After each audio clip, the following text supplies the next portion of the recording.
Tune in to the Williams College Football Show from two fellow Stepinac Crusaders. Also, tune in this Saturday, October 19th at 1 p.m. to catch the Williams Eafs against the Bates Bobcats at Farley Lamb Field at 1 p.m. Go Eafs!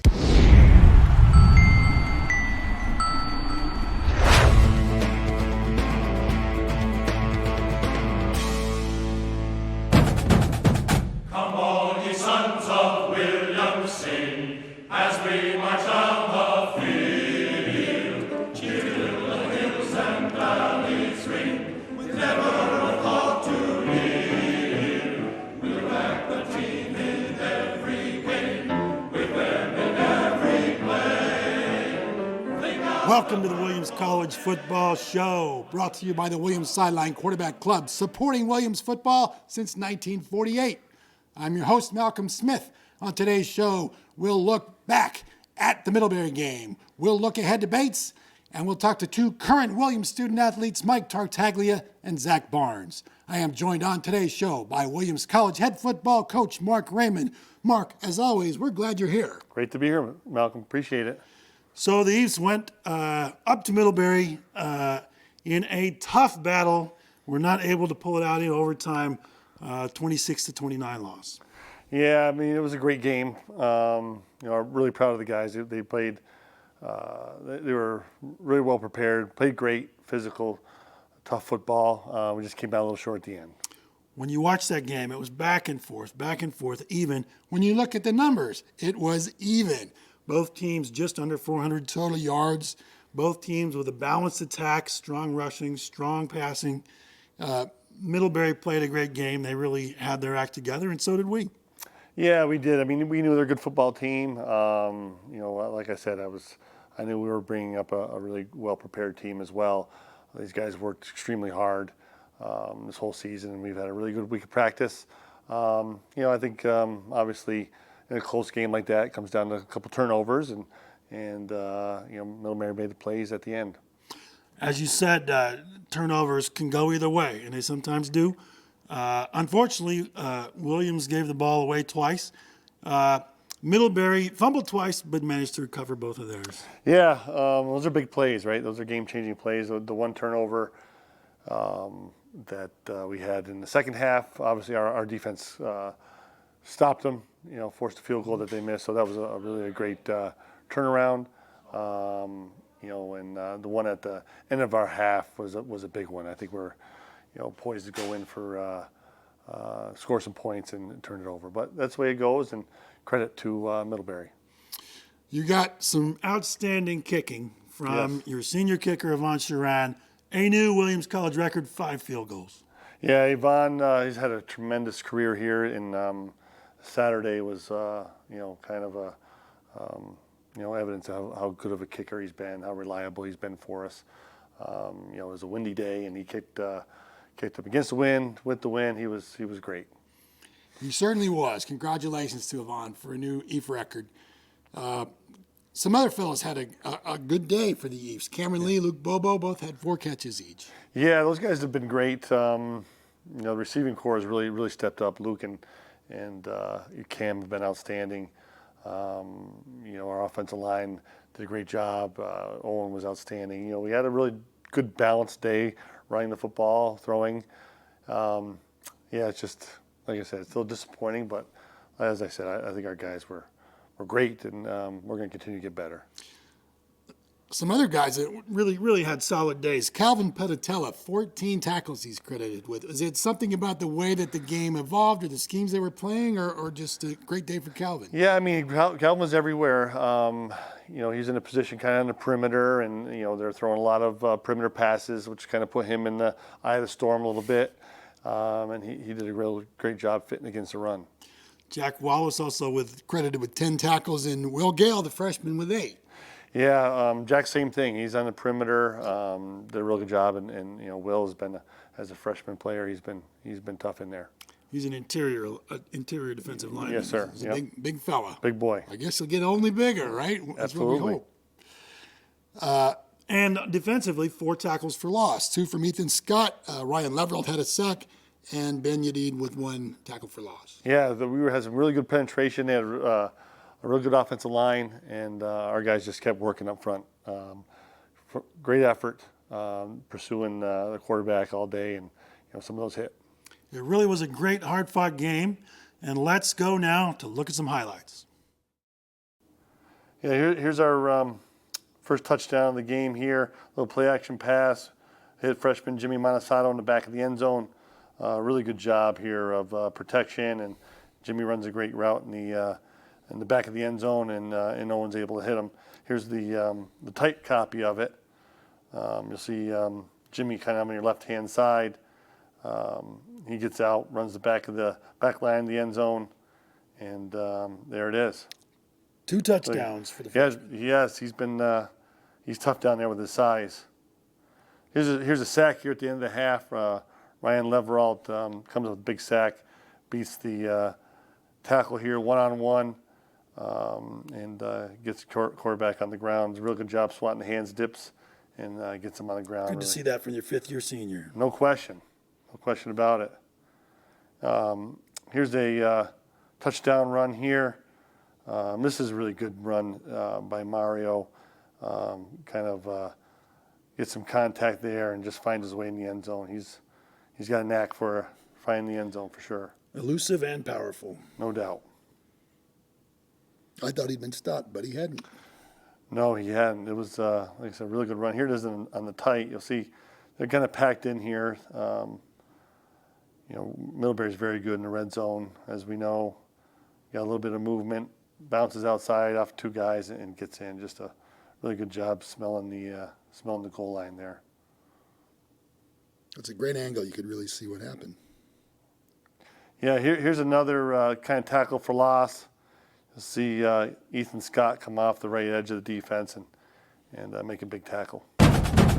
Welcome back to the Williams College Football Show. I'm joined today by 2 current Williams student athletes, Mike Tartaglia and Zach Barnes. Fellas, thank you for joining us. Thank you for having us.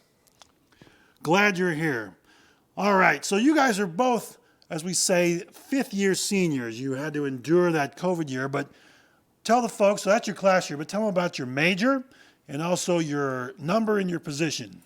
So I'm number 25. I'm a psychology and political science double major, and I play defensive back. Great. And you, Mike? I'm number 63. I'm an economics major. I play O-line. Now, you guys are thinking a little bit about the future, maybe what's going to come next. Can you share a little bit about what your next steps might be after you graduate?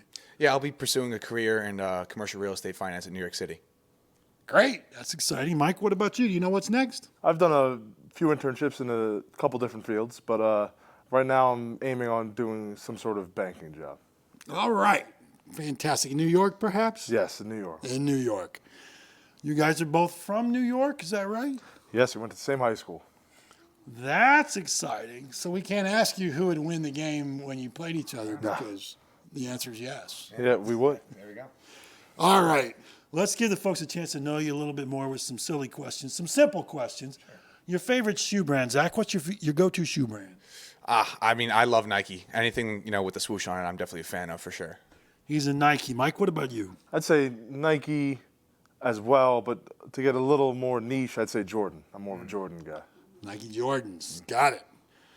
Now, your go-to social media, Mike. What is your go-to? I deleted TikTok. I was on TikTok for a while, but I'm more of an Instagram guy now. Have you ever deleted TikTok and then reinstalled Oh, it? absolutely. I've been on a good run, though, recently. Okay. It's easy to quit. You've done it lots. Yeah, There you go. Zach, how about you? I'm a big Twitter guy. I love Twitter. I get a lot of sports updates on there too.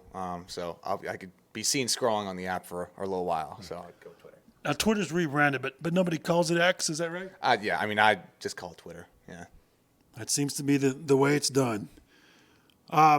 Okay, so when you guys get to New York and you have your nice jobs and you're going to parties, well, first you're going to have to work late with a sandwich. And you're going to go to a party, right? There's going to be cheese and crackers at the party. So I want to know what cheese you want in your sandwich and what do you want on the cheese and crackers plate at the party. Mike, we'll start with you. On the cheese and crackers plate, I go Parmesan, nice block of Parmesan. And then on my sandwich, I'm usually a provolone guy. The provolone guy. Yeah. All right. How about you, Zach? Yeah, for a sandwich, I'd probably go with mozzarella cheese. And I'd probably go with Mike as well, going with the Parmesan for our cheese and crackers, yeah. All right, these guys went to the same high school and have the same eating habits. How convenient. You're going to be roommates next year? You don't have to answer that. You don't have to answer that. Because you're not out yet. You still got to study. You still got to pass things here. When you got to study, where do you go on campus to study, Mike? Oh, usually we go to the Wockenheim building. Nice and quiet. You can get studying done there. New building. It's always air conditioned, good spot. Great. Zach, how about you when it's time to study? Same spot really, Wackenheim. I feel us and the other fifth-year seniors, we all are pretty close together, so we're typically in those rooms together. Yeah. So we all kind of travel as packs. I tell you, it's a good thing that one of you has a hat on and the other one doesn't, because it's easier to tell you apart that way. You guys have a lot in common. It's really impressive. Maybe you're twins, you don't know it. Probably not. You both play fantasy football, right? Yes. So let's hear who's your fantasy favorite right now, and maybe who's your least favorite right now, Zach? Least favorite, I have to go with Christian McCaffrey, just given the fact that he's been so injury prone and that he hasn't played this season, and I picked him number 1 overall. And then my favorite would have to be Jameson Williams and the Detroit Lions. I mean, he's kind of a sleeper pick, but he's been a really consistent guy for me. So I'm really excited to have him on the squad. That's what you want, those sleeper picks. That's where the big points come in. How about you, Mike? Your favorite, least favorite? Different from Zach, my favorite was my first round pick, Bijan Robinson on the Atlanta Falcons. And my least favorite so far has been Cortland Sutton on the Denver Broncos. He's been fairly inconsistent, and I put him in the lineup every week. Well, you're consistent if he's not. Yeah. That's very I believe in thoughtful of him. you. Now, talking about some of your teammates here at college, in the locker room, walking around campus, the best singer on the team. Mike, who do you think the best singer on the team might be? I'd have to go with Sean-Luc Bobian. He's always singing Guantanamera, Cuban songs. He's always singing.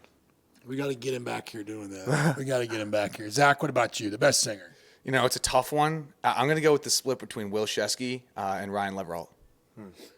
Shesky and Leverall. Okay. A couple more fifth-year seniors. Yeah, there you go. All right. So tell us about the high school that you guys went to. Zach, tell us a little bit about sort of what it was like being in school there. Yeah, so we went to Archbishop Stepinac High School in White Plains, New York. It's an all-boys Catholic school. It was a tremendous experience. For me, I went to kind of a smaller public school, so it was great for me to kind of branch out and meet a bunch of guys from all across not only Westchester, but also the city as well. And Stepinac has a great not only football program, but also basketball, lacrosse program as well. So kind of surrounding myself with a bunch of, insane athletes was really fun for me. And I made friendships that are going to last a lifetime, like, the man to my left over here. 9 years strong.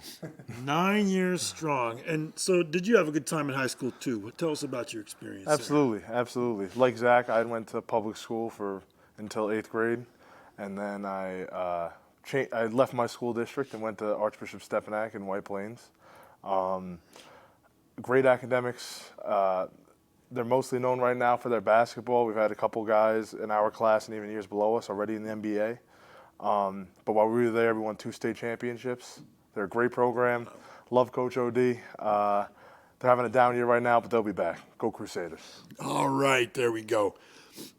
We're leaving high school, but just go down the street to your house. Tell us about your family there and your home. Yep, so my mom and dad, Paul Tartaglia and Gina Tartaglia. My mom's from Long Island, New York. My dad's from Brooklyn. My dad is an engineer by trade. He's a mechanical engineer. He went to Brooklyn Polytechnic University. My mom is a doctor. And then I also have 2 sisters, both older than me. I'm the baby of the family. And my oldest sister followed in my mother's footsteps. She's also a doctor.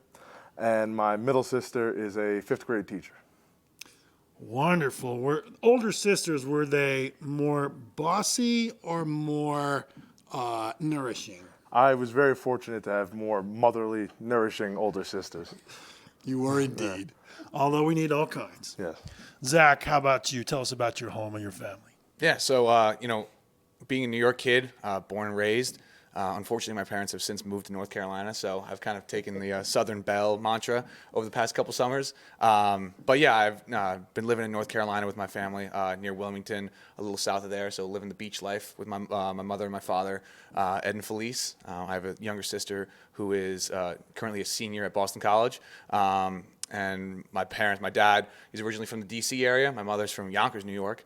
And, we've had a great time. We had a great, upbringing in the New York area. My dad had a career in sales. My mother had a career as a spin instructor and as a florist. And my sister, she's kind of the brains of the operation. She's looking to go to law school. So, I typically give her credit. She's got the edge of me in terms of the grades, but, she's hilarious. She's awesome. She's my little sidekick. So definitely really close. But Is she older or younger? she's a year younger. Yeah. So very close. Very close. Yeah. Only I think 18 months apart. So 18 to 20 months apart. So definitely grew up with a lot of laughs though. My family's big on just enjoying each other and especially eating too, coming from an Italian family. So Sounds delicious. Now, we talked earlier with Coach about the game at Middlebury. It was obviously a very disappointing ending, but you have to put that behind you, right? You have to start thinking ahead. Next opponent, Bates. What do you do as you start to think about your next opponent, Mike? And you guys are in different Positions, right? So we got a defensive back, Zach, and a lineman, Mike, the center. Tell us about sort of what you focus on as you prepare for the next opponent.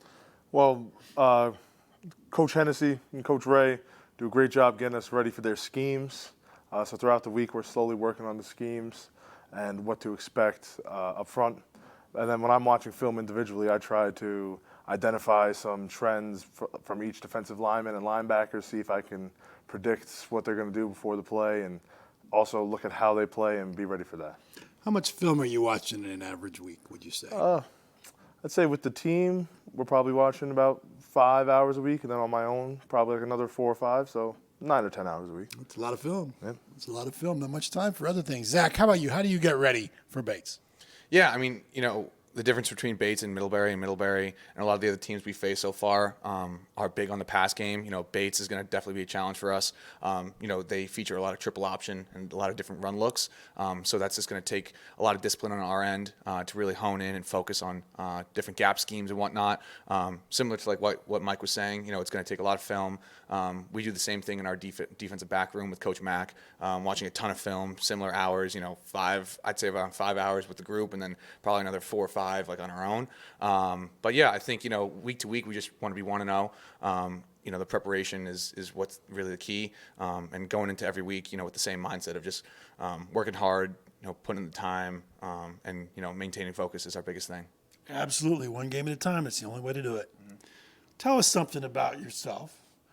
As we bid goodbye to the folks, tell us something about yourself. Maybe something people don't know that well. We'll start with you, Zach. Yeah, I mean, I've always been a music head. Like, music has always been my thing. My mother always tells the story about during her spin classes, she would bring me in like a little baby carriage and put me in the corner, and she'd see me kind of like rocking back and forth, dancing to the music. But I've also grew up playing instruments as well. I've played trumpet since I was in 3rd grade and then piano since the 4th grade. So got a little artist in me from way back when. I didn't know that. That's exciting. Mike, how about you? Something we may not know about you. I'm a black belt in Taekwondo. I started when I was 6 years old and did it till I was about 16. I still know a lot of stuff. It's hard to forget that after 10 years. But yes, you don't expect that from a 300-pound offensive lineman most of the time.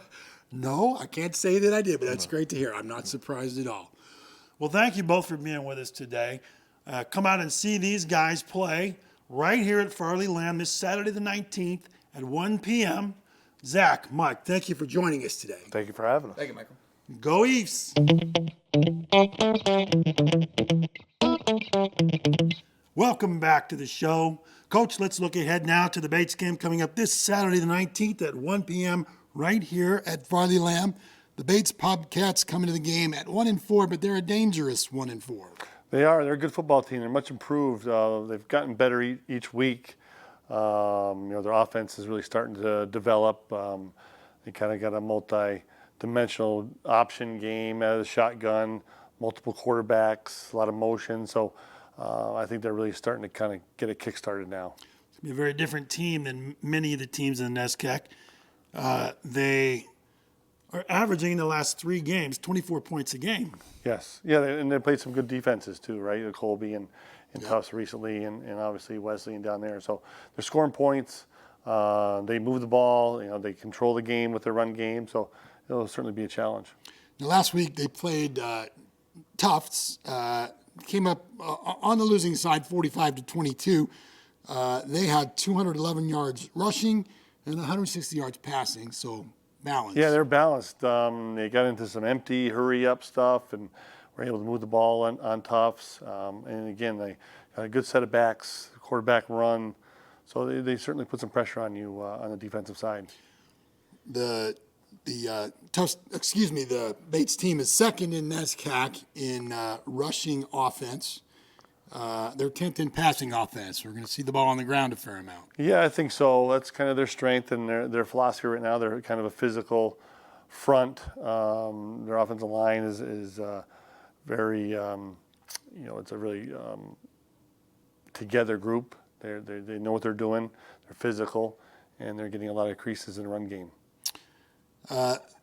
Ryan Linsky, number 4. Sure. Their sophomore running back who leads the NESCAC in total yardage by 1 yard over Williams' own Mario Fischetti. Talk to us about Ryan Linsky. Yeah, he's a tough runner. He's kind of a short, compact, strong runner, great between the tackles, and has broken free for some really big runs, 50, 60-yarders. But he's lightning in a bottle. We've got our own lightning in a bottle in Mario Fischetti. As I said, he's 1 yard behind. Hopefully we'll get him ahead of Ryan Linsky after this game. And Bates is 10th in the NESCAC in rushing defense. Maybe that's a little deceptive. They're a solid defensive team. Yeah, they play a 4-man front, very sound, gap-wise, very sound technically. They try to make things difficult. They try to make you move the ball. They're not going to give up big plays. They're just a really sound defense. All right, folks, that's this Saturday, October the 19th at 1 p.m. against the Bates Bobcats right here at Farley Lamb Field. Coach, thanks for joining us. Thank you. Go Eves! Come on, ye sons of William, sing, as we march down the field.